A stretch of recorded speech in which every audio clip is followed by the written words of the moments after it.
Hello అండి, welcome to grace kitchen. ఈరోజు మనం అటుకులతో క్విక్ ఈజీ స్నాక్ చూద్దాము. సో ముందు ఒక కప్పు అటుకుల్ని తీసుకొని బాగా కడుక్కొని వాటర్ తీసేసి పెట్టుకోవాలి.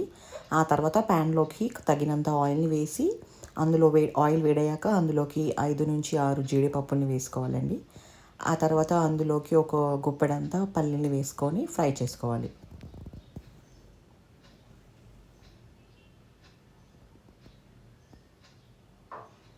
అవి కాస్త ఫ్రై అయ్యాక అందులోకి కొద్దిగా జీలకర్ర వేసుకోవాలి.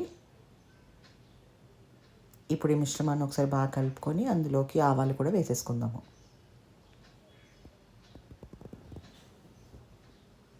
కాస్త కలుపుకొని కొద్దిగా కలర్ మారాక అందులోకి కట్ చేసి పెట్టుకున్న ఉల్లిపాయలు వేసుకోవాలి. అందులో కొద్దిగా పచ్చిమిర్చి నేను కాస్త పేస్ట్ చేసి వేసుకున్నానండి. కొద్దిగా పేస్ట్ చేసి వేసుకుంటే బాగుంటుంది. ఇప్పుడు అందులోకి సన్నగా తరిగి పెట్టుకున్న ఉల్లిపాయలు కూడా వేసేసుకున్నాను. ఇప్పుడు ఒకసారి అదంతా బాగా కలుపుకోవాలండి. ఉల్లిగడ్డలు కాస్త కలర్ చేంజ్ అయ్యే వరకు ఫ్రై చేసుకోవాలి.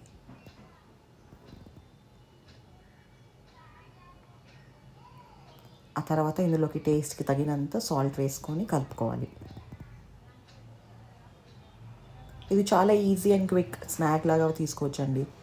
ఆ తర్వాత ఇందులోకి 1/2 టేబుల్ స్పూన్ పసుపు వేసుకొని బాగా కలుపుకోవాలి. పచ్చివాసన పోయేంత వరకు కలుపుకోవాలండి, ఓకేనా. ఆ తర్వాత ఇప్పుడు ఇందులోకి వడగట్టి పెట్టుకున్న అటుకుల్ని వేసేసుకొని కలిపేసుకోవాలి.